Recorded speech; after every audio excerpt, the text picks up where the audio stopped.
Wing Commander Michael Beavis lifted the Vulcan B.2 off Offutt Air Force Base's main runway on May 22, 1961, and pulled the Delta-winged bomber into a climb so steep the American observation aircraft lost visual contact within 90 seconds. Below on the Nebraska tarmac, a delegation from Strategic Air Command's 15th Air Force stood watching a jet whose planform they had studied only in reconnaissance photographs. The aircraft was XH-535 on detachment from No. 617 Squadron at RAF Scampton, and it had crossed the Atlantic in a little over 5 hours to compete in the annual SAC bombing and navigation competition. Curtis LeMay was no longer Commander-in-Chief of SAC by that summer, having moved to become Vice Chief of Staff of the USAF the previous year. But the culture he built at Offutt remained unchanged. American bomber crews flew the B-47 Stratojet and the B-52 Stratofortress, both machines built around straight-line penetration at high altitude, both designed to reach targets deep inside the Soviet Union, carrying multi-megaton weapons. The Vulcan was something else. Roy Chadwick's team at AV Row had drawn a tailless Delta, and the resulting airframe possessed maneuver characteristics closer to a fighter than a bomber. Air Vice Marshal Kenneth Cross, commanding No. 1 Group, understood this. He had briefed his crews personally before the detachment departed Waddington. Fly the aircraft to its limits and let the Americans watch. The competition ran across 3 nights, scored on radar bombing accuracy, celestial navigation, and time over target discipline. RAF Bomber Command entered 4 Vulcans and 4 Victors, the Handley Page rival with its crescent wing. Squadron leader Peter Hurst captaining a Vulcan from No. 27 Squadron took the Mackay Trophy for the highest scoring navigation bombing crew. The Victors of No. 139 Squadron placed second overall in that category. The results reached Air Chief Marshal Sir Kenneth Cross's headquarters within 48 hours, and within a week they were in front of Air Chief Marshal Sir Thomas Pike, the Chief of the Air Staff at Adastral House. None of this, however, was the report that mattered. What mattered was what SAC's own evaluation pilots wrote after they were permitted to fly the aircraft themselves on the return leg exercises staged out of Barksdale Air Force Base in Louisiana. 2 American pilots, one a former B-52 aircraft commander from the 2nd Bombardment Wing, the other a test pilot detached from Edwards, took the right-hand seat of a Vulcan B.2 during a series of interception exercises against F-101 Voodoos of Air Defense Command. The exercise was routine on paper, the findings were not. The Americans reported that the Vulcan, at altitudes between 50,000 and 56,000 feet, could outturn the interceptors sent to catch it.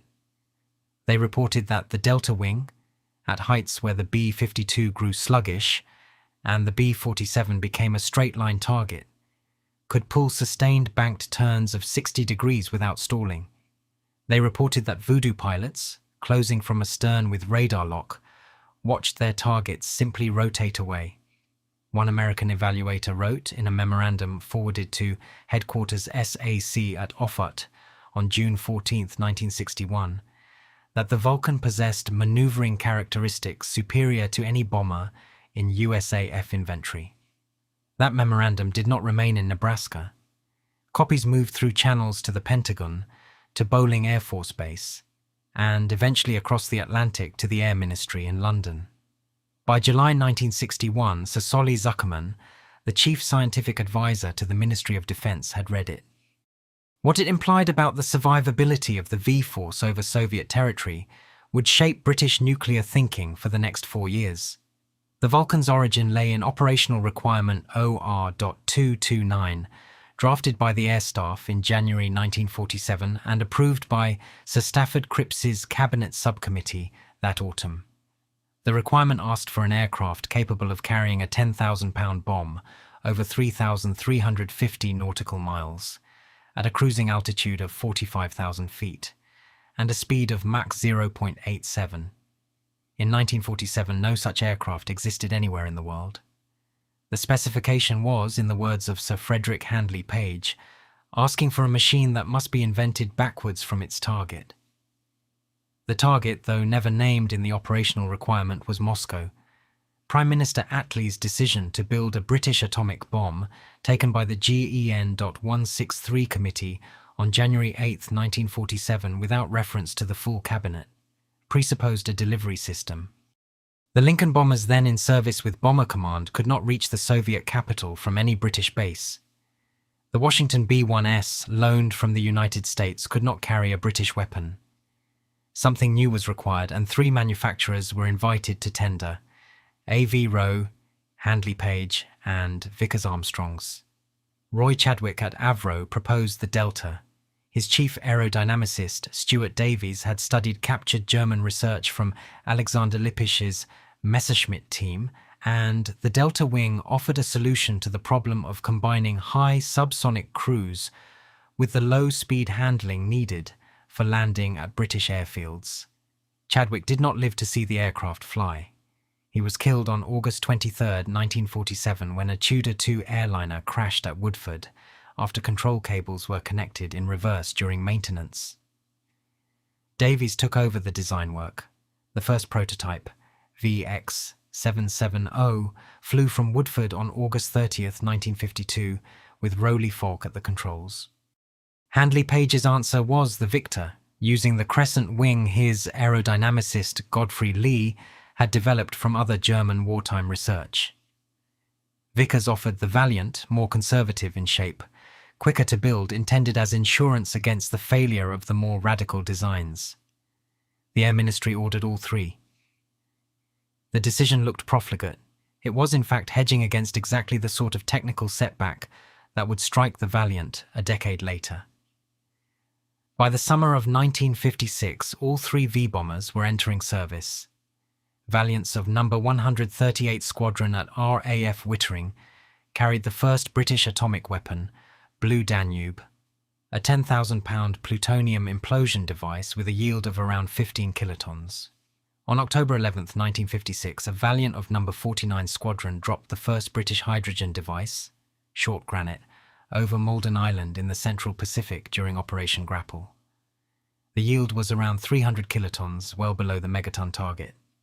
Aldermaston's designers, William Penny, chief among them, went back to the drawing board. The Vulcan B-1 reached Bomber Command in July 1957 with No. 83 Squadron at Waddington. Its rated ceiling was 55,000 feet, its combat radius over 1,500 nautical miles from British bases, and its bomb bay could accommodate the Yellow Sun megaton yield weapon then in final development at Aldermaston. The Vulcan B.2, with its enlarged wing, more powerful Olympus 301 engines, and provision for the Blue Steel standoff missile, entered service with No. 83 Squadron in October 1960. It was this aircraft that flew to Offutt the following spring. Air Marshal Sir Harry Broadhurst, Commander-in-Chief of Bomber Command, from 1956 to 1959, had believed from the start that the V-Force's survival depended on altitude and speed. His successor, Air Chief Marshal Sir Kenneth Cross, inherited that doctrine. Both men understood the arithmetic. The Soviet air defense system, thickening year by year around Moscow and Leningrad, was designed to kill high-altitude bombers. The question the Offutt reports raised was whether the Vulcan could still get through, and if so, for how much longer. The answer arrived in the most brutal form possible on May 1, 1960. Francis Gary Powers, flying a Lockheed U-2 at 70,500 feet over Sverdlovsk, was brought down by a V-750 missile fired from an S-75 Divina battery. The aircraft had been considered untouchable at that altitude. It was not. In London, the Joint Intelligence Committee met in extraordinary session on May 4th and again on May 11th. The chair, Sir Patrick Deane, presented a paper to the Chiefs of Staff arguing that the Soviet surface-to-air missile threat had matured faster than any Western estimate had allowed. The Vulcan's operational ceiling was 56,000 feet. The U-2 had been shot down 14,500 feet higher. The Divina's engagement envelope, once the JIC had assembled the intelligence from GCHQ's Alient Collection and from CIA Liaison, was assessed to reach 80,000 feet at maximum range. Every V-bomber airfield in the United Kingdom, Scampton, Waddington, Coningsby, Finningley, Wittering, Marham, Cottesmore, Honington, Whiten, was now targeted in doctrinal terms by an aircraft that could no longer be counted on to reach its target. Sir Solly Zuckerman put the problem to Harold Watkinson, Minister of Defence, in a paper dated June 30th, 1960. The V-Force required a standoff weapon that could be launched from beyond Soviet air defence radars, or it required a change of tactics so radical that the aircraft would fly, in his words, at the height of a country lane rather than the roof of the world. The standoff weapon was blue steel, and it was in trouble. Avro's Guided Weapons Division had been working on it since 1954. It was due in service in 1962. It arrived in effective form only in early 1963, and its range of around 100 nautical miles was less than half what had originally been specified. The alternative was low-level penetration. The idea was not new.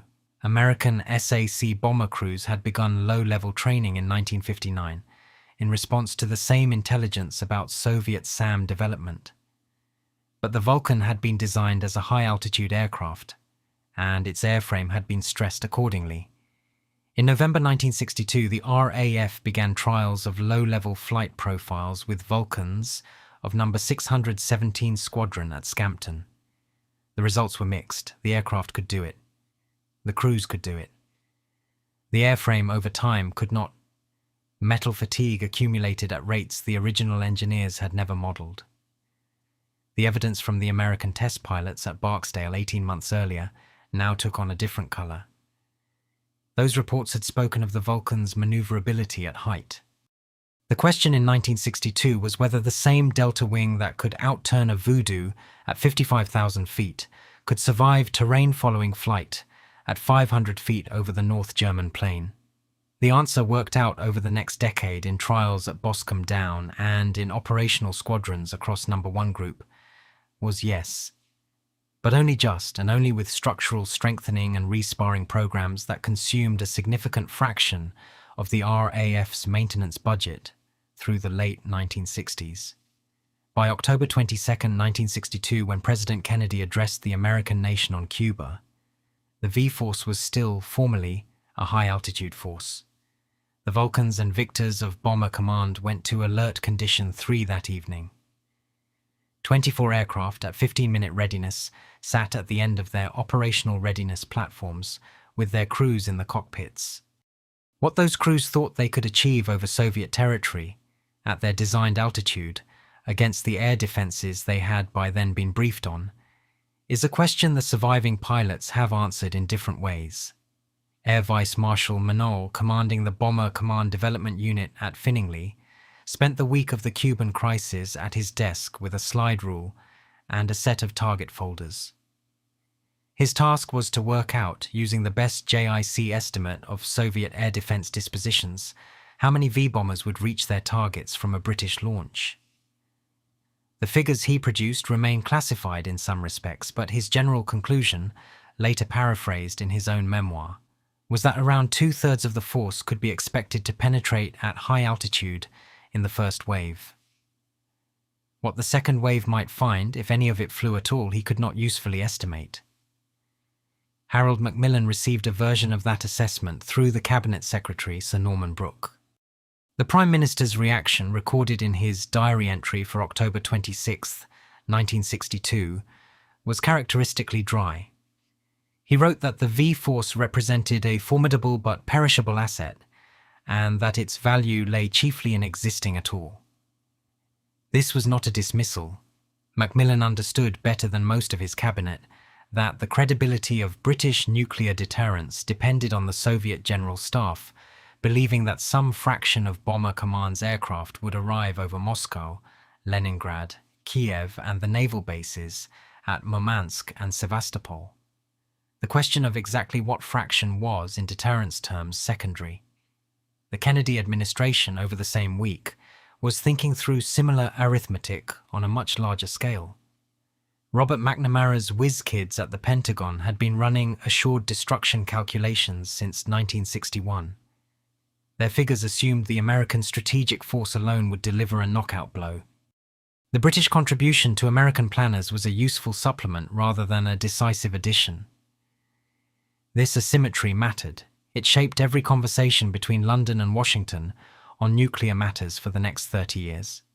And it explained why, when the Skybolt air-launched missile program collapsed in November 1962, Macmillan was forced to fly to Nassau to secure a replacement. Skybolt had been the intended successor to Blue Steel. The Americans had promised at Camp David in March 1960 that the missile would be made available to Britain to arm the Vulcan force into the mid-1970s.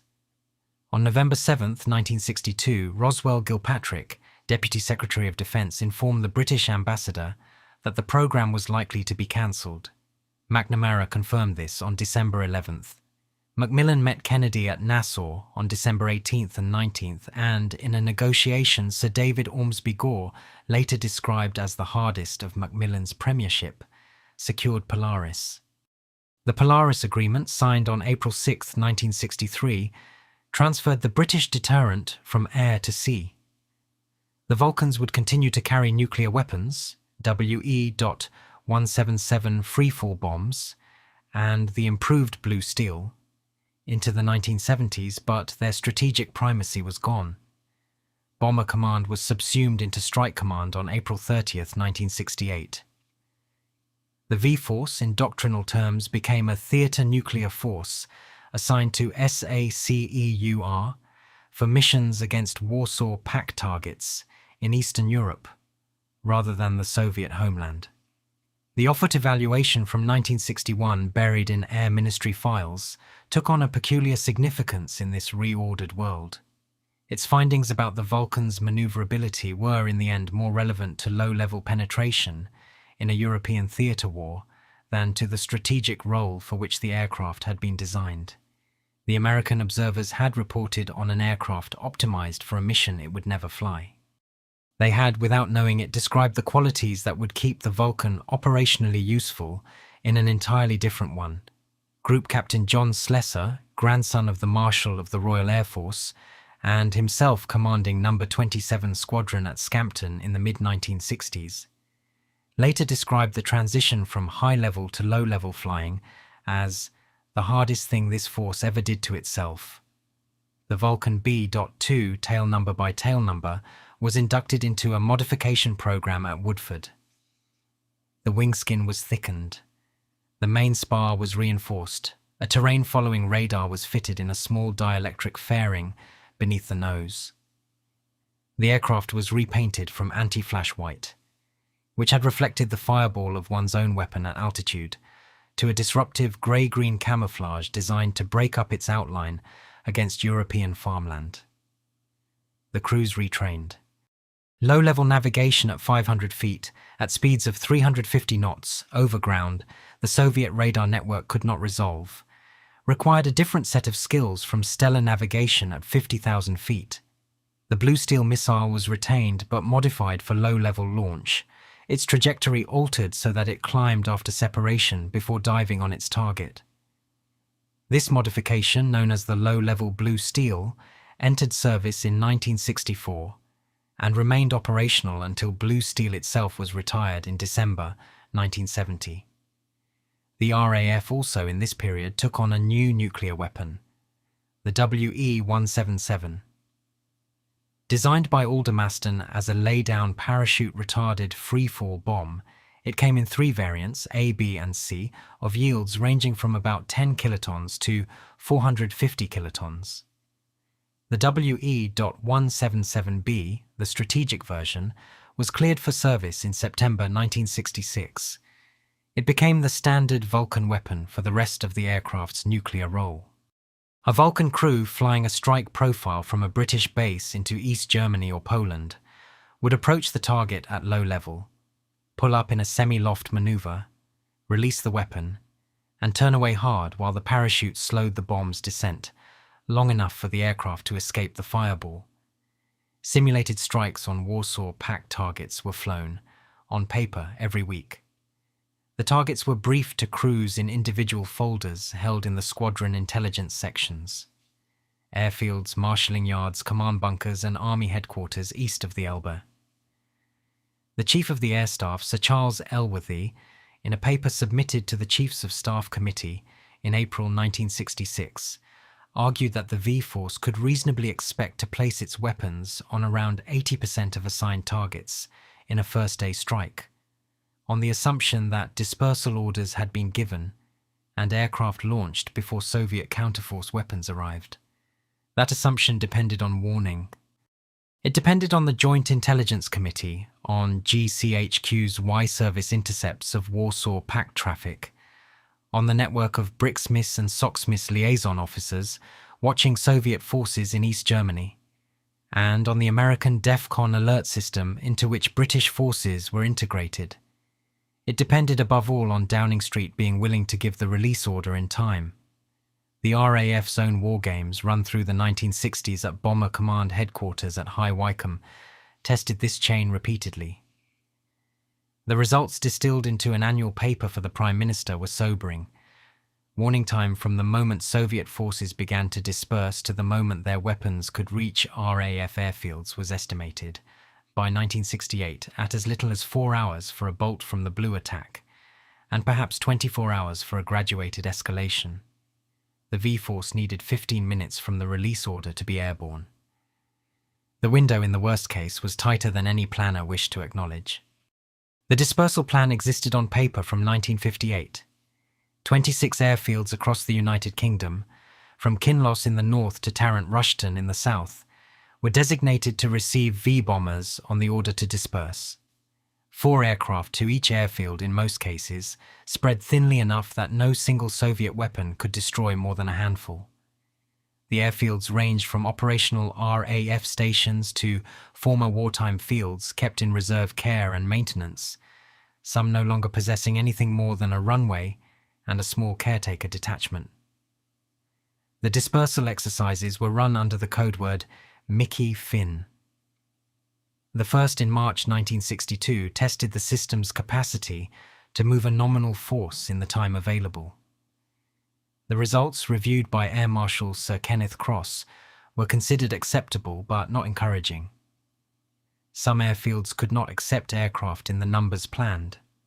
Some fuel installations were inoperative. Some crew accommodation, unused since 1945, had to be reopened and cleaned in the hours between the exercise order and the aircraft's arrival. Mickey Finn was run several times a year for the next decade, and the system was gradually refined into something functional. The 1962 Cuban alert had in fact tested it under conditions closer to war than any exercise. The Air Officer Commanding-in-Chief of Bomber Command, Air Marshal Sir Kenneth Cross, ordered increased readiness on the evening of October 27th, the day the U-2 was shot down over Cuba, and the day American forces went to DEFCON 2.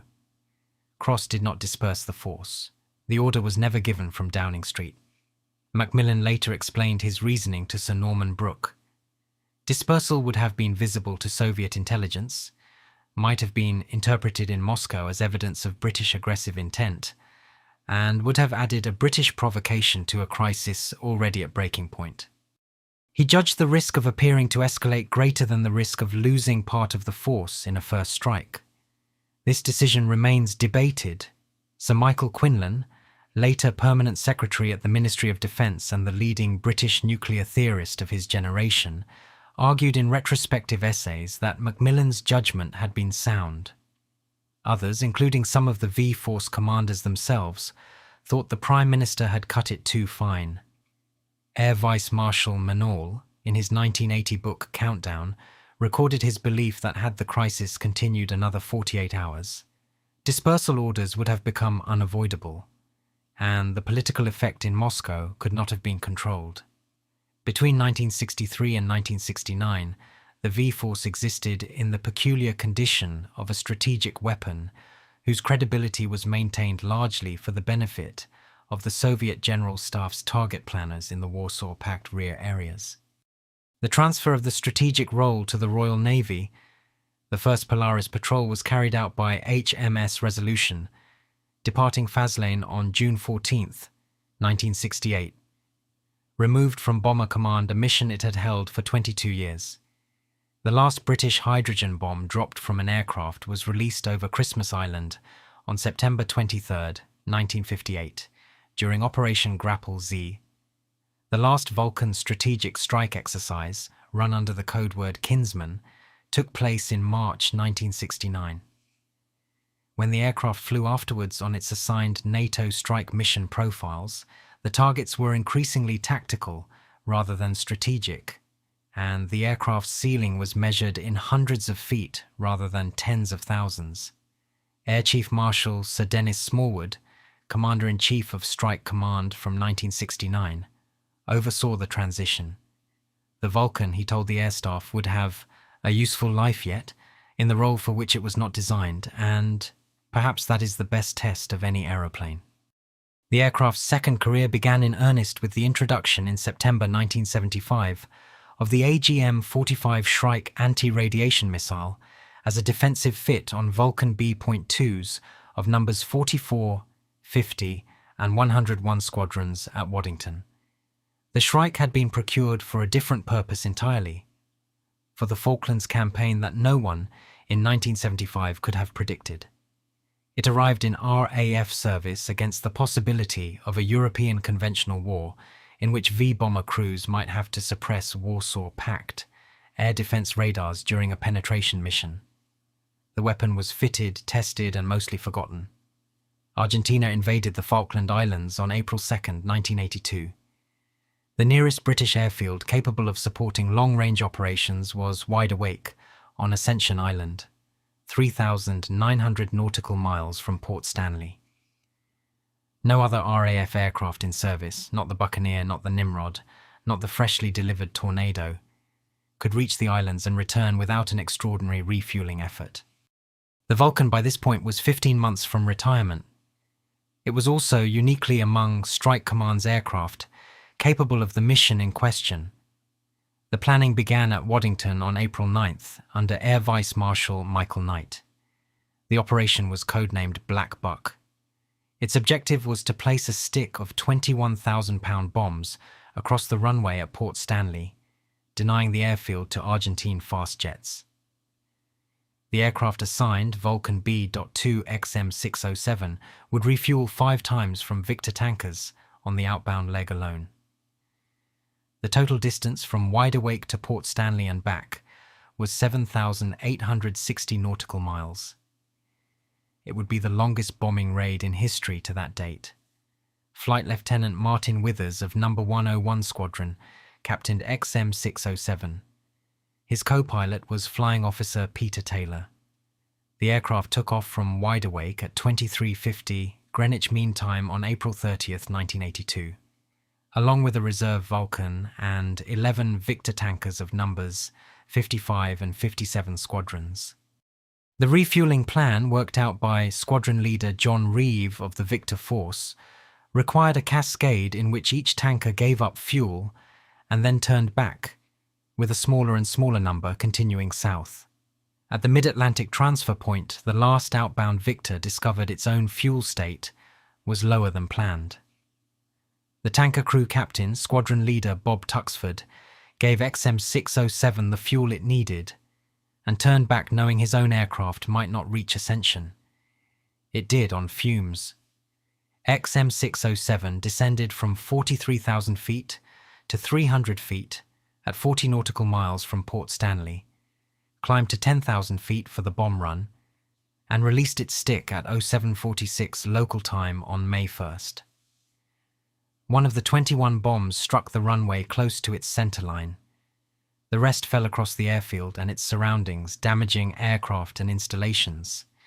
Withers turned north, made his refueling contact with a Victor at the pre-arranged point off the Brazilian coast, and landed at Wide Awake 16 hours after takeoff. The strategic effect of Black Buck has been debated ever since. Sir Lawrence Freedman, in the official history of the Falklands Campaign published in 2005, judged its principal value to have been political and psychological rather than physical. The runway was not permanently closed. Argentine fast jets could still operate from Port Stanley in the days that followed, although with reduced margins. What the raid demonstrated unambiguously was that RAF Bomber Command's successor formation could reach across an ocean to strike a target. The Argentine Air Force, reading the message, held back a portion of its interceptor strength to defend the mainland from a raid that never came. 5 further Black Buck missions were flown between May 3rd and June 12, 1982. 2 used the Shrike anti-radiation missile against Argentine radar installations on the islands. One of these, Black Buck 6 on June 3rd, ended with squadron leader Neil McDougall's Vulcan diverting to Rio de Janeiro after its refueling probe broke. The aircraft was impounded briefly by the Brazilian authorities and returned to service 10 days later. The Shrike missiles, still under the wings, were the subject of some quiet diplomatic conversation between the Foreign Office and its Brazilian counterparts, resolved through the discreet good offices of the British ambassador in Brasilia. The Vulcan's retirement from RAF service, delayed by the Falklands Campaign, was completed in stages through 1982 and 1983. The last operational Vulcan bomber squadron, number 44, disbanded on December 31st, 1982. A small handful of aircraft were retained as air-to-air refueling tankers, the K.2 conversion, until March 1984. XH-558, a Vulcan B.2, which had been the display aircraft for the Vulcan display flight, made its final RAF flight on March 23, 1993, before passing into civilian preservation. The American evaluation reports from Offutt and Barksdale, filed in 1961, had described an aircraft optimized for a mission that had already been rendered obsolete by the S-75 Diviner. What those reports could not have anticipated was the aircraft's afterlife. The Vulcan flew for 32 years in RAF service. It carried Blue Danube, Yellow Sun, Blue Steel, WE-177, and, at the end, conventional 1,000-pounders across the South Atlantic. It served as a strategic bomber, a theater nuclear striker, a low-level conventional platform, an electronic warfare testbed, and finally a tanker. The wider question, whether the V-Force, in the strategic role for which it had been designed, would have accomplished its mission if called upon between 1957 and 1968, cannot be answered. Air Chief Marshal Sir Michael Beetham, who as a wing commander had briefed on Bomber Command's strike plans in the early 1960s and who later became Chief of the Air Staff, remained convinced to the end of his life that a substantial fraction of the force would have reached its targets. Others, including some of Sir Solly Zuckerman's successors as Chief Scientific Advisor, were less sanguine. The evidence from later Soviet air defense exercises released after 1991 from the archives of the former Warsaw Pact suggests both views had some truth in them. What the V-Force did unambiguously accomplish was deterrence. Between 1957 and 1969, no Soviet leader could plan an attack on Western Europe without factoring in the possibility that some number of British aircraft would deliver megaton weapons on Soviet cities. That calculation, worked out in Moscow's target folders as diligently as its counterpart was worked out at High Wycombe, contributed to the long peace. Dennis Healey, as Secretary of State for Defense from 1964 to 1970, called it the greatest waste of resources in British history that we thankfully never had to prove necessary. The American pilots who wrote the Offutt report in 1961 had been describing an aeroplane. What they were witnessing, without quite realizing it, was the moment at which British nuclear deterrence stood at the apex of its independent credibility. Within 18 months of their memorandum reaching London, that credibility would begin its transfer to the sea. The Vulcan would fly on. The strategic role it had held would not.